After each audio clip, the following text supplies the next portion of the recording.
Hello and welcome back to Debut Diaries.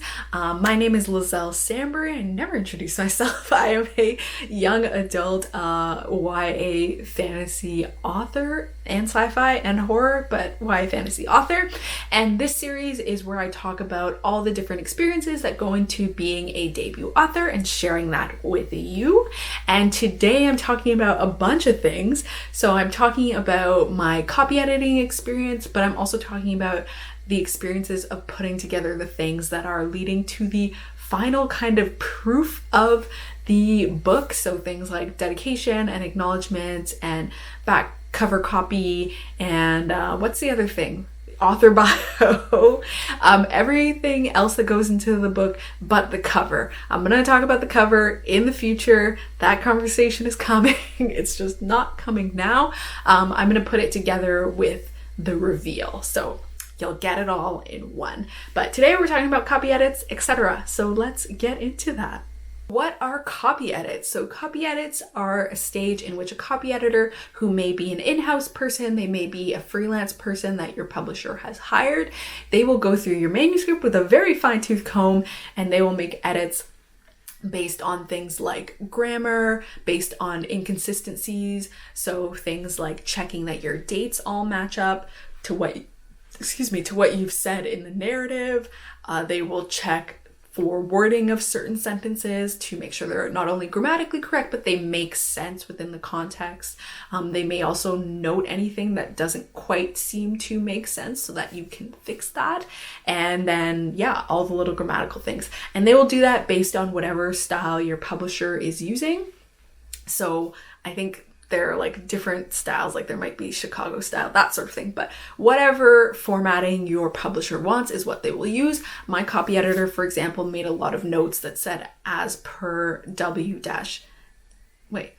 M-W, which I assume to mean as per Merriam-Webster. So this was for different spellings or different formatting for compound words. So there were some words where I didn't have them compounded, but in Merriam-Webster, they are compounded, so that was edited to change. So those were the sorts of changes made for copy edits.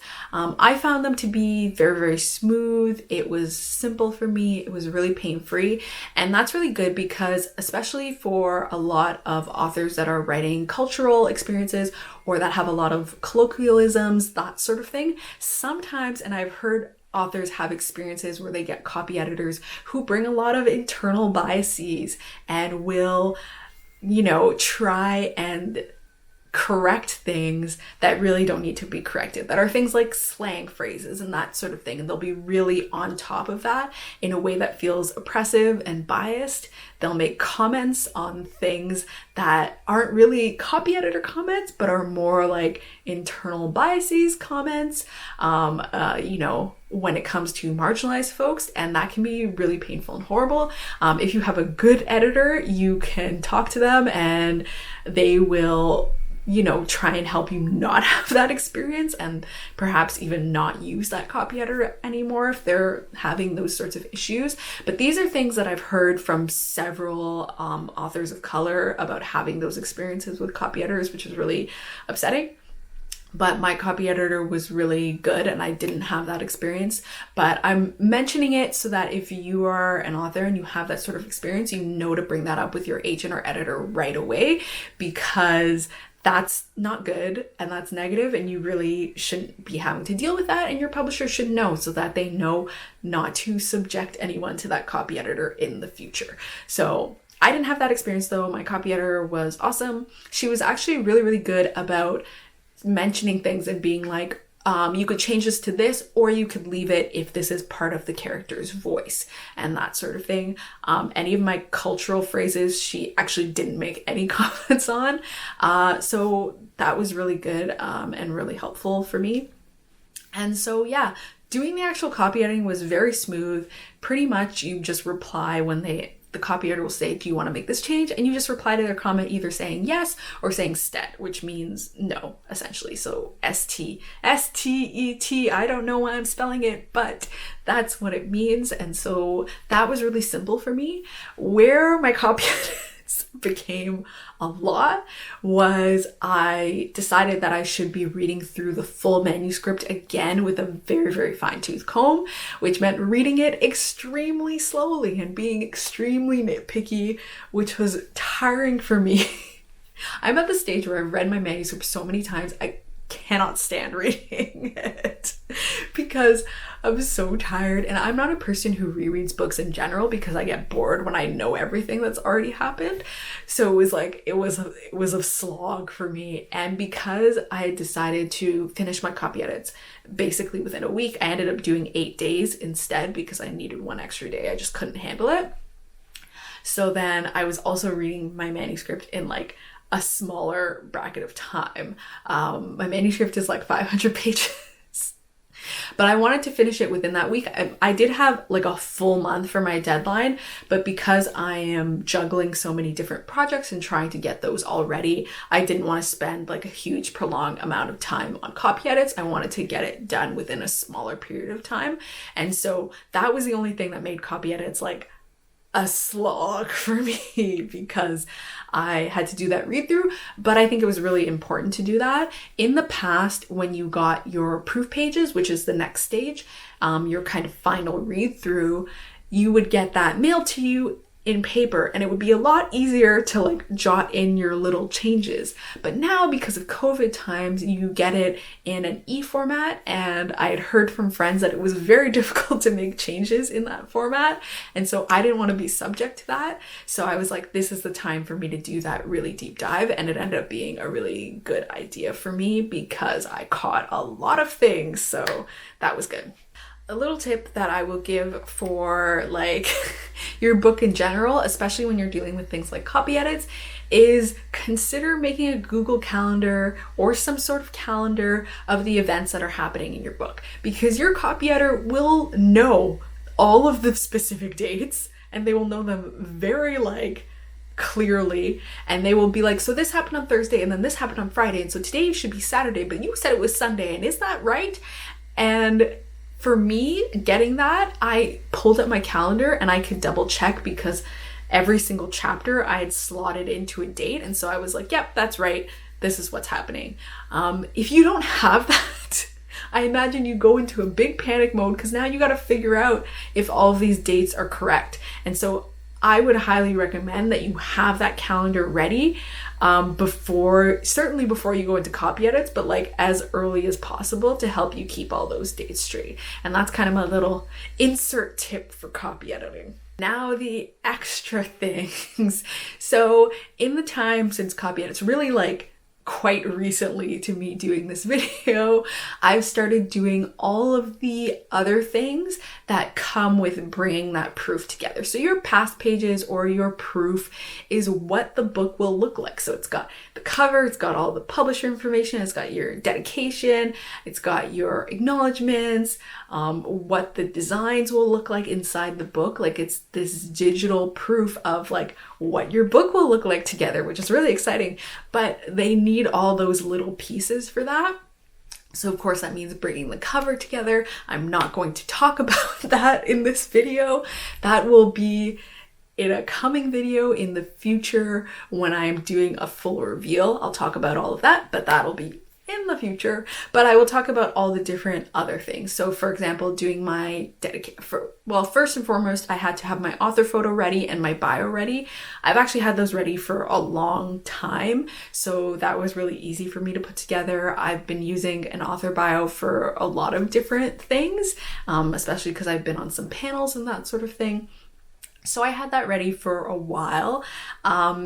And then I just kind of passed that forward. For my bio, it's pretty simple. I do say that I work in social media, even though I'm not currently employed in social media, because to me, that's still like part of my bio and identity. So that is included and that sort of thing. And so I sent that off and that was really simple, but then there were more things to send off. So for example, dedication and acknowledgements, and also the back cover copy. So the copy that goes when you like open the book and you look it in the bookstore and you look at the back, or if it's a hardcover, I guess the inside flap. And so my editor actually wrote that up. Your editor will write that up and Sometimes I think marketing may write it up, but in my case, my editor wrote it up and she sent that to me and I looked over it, and I thought everything looked great. It's funny because this is something I don't think a lot of people think about. A lot of the back cover copy were things that were pulled from my query letter that was also my pitch letter. So I don't know if people always realize how far your query letter can go. So my query letter that I used for querying this book, like almost 2 years ago, actually 2 years ago, because I've been with my agent for 2 years.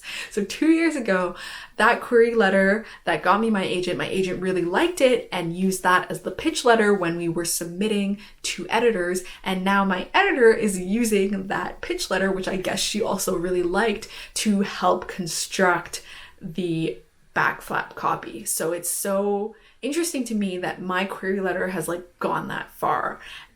And so that's the beauty of like when you work really hard and you do a really good query letter, it can end up going a lot farther than you might think. So that was interesting for me to see.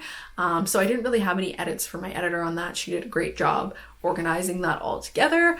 And so that was great. And so really my focus in this time has been my dedication and my acknowledgements. Not everybody has a dedication, so I think that's fine. For me, I do have a dedication, and I had actually wrote that dedication, I think like when I was like first drafting the book, ages and ages and ages ago, because it had come into my mind and I was like, you know what, I'll just like jot this down in my little notes app and then we'll see. If things go well, then I always have that. So that was really nice for me to have the dedication. My big like, oh wow, I have to do this from scratch was my acknowledgements. So just kind of in your acknowledgements in general, you thank who you want to thank. I think it's really easy to feel like a pressure to thank people, even if you don't really want to thank them, because you're like, what if they read the book and they look at the acknowledgements and they see that I didn't thank them and they're mad at me? I definitely had that moment. And I ended up like messaging a friend and being like, do you think I should include this person? I don't really want to, but then I feel like they might be mad. And they were basically like, don't include people you don't want to include. And I think that's a really good piece of advice. It's your acknowledgements, it's your book. Include who you want to include and don't include who you don't want to include. And if they're a person that gets mad at you for that, then like, that's confusing. The only thing that you definitely should include, I would say, is to thank your publishing team, because they did a lot of work for you. For me, what I did was I emailed my editor and I asked if I could have a list of everyone who had worked on the book. And so then I could include them all by name personally in the book, because even though I haven't seen what they're doing, they're clearly like still working on my book. And let me tell you, the list is like 20 people. I conceptually had no idea that many people were touching the book and working on the book, but it really is like so much of a larger team effort than it was in my head. So it's really great to have that list. Some people you may not have been assigned yet. For example, my publicist hasn't been assigned yet. So then we put like a little placeholder so that when they are assigned, we can include them in the acknowledgements later. So sometimes you may have things like that. But I think those are kind of like key people to thank is your agent, your editor, and your publishing team. Those are definitely people you want to thank. And I really wanted to thank them anyway because I was really thankful, but that's definitely kind of like bar zero of who you should be thanking. And otherwise, it's really up to you. I think what I did to help me out as well is I found books that I'd read and I looked at their acknowledgements just so I could kind of get an idea of how I was putting things together, because I just feel like I'm saying thank you 1,000,001 times. And I'm like, this is too many word repetitions.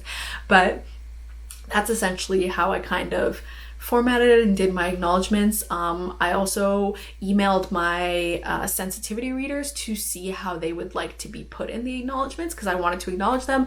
But I think in the case, like at least for me, thinking of sensitivity readers, I think it's good to ask and see if that's how they would like to be seen, because I know in the past sometimes authors have you know, been called out for problematic stuff, and then it's been like, people have been like, who did this sensitivity read, and like have gone to like look them up to be like, wow, this person must have done a bad job. And so, cognizant of that, I emailed them just in case they didn't want to be named in that way, or if they just wanted to be called sensitivity reader without being named specifically. So just for me to double check, I emailed them to make sure how they wanted to be addressed in the acknowledgements. So that was really good, and I put them in, and then that was like basically all of my acknowledgements. I did get a little choked up a little bit. I didn't cry, but I was like writing my little section for thanking my mom, and I was a little like, you know, because you get a little, you know, it's a little touchy-feely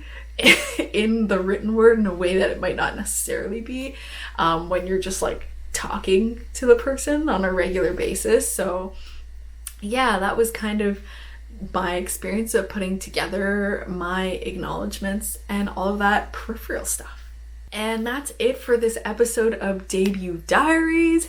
We are really getting down to the wire now.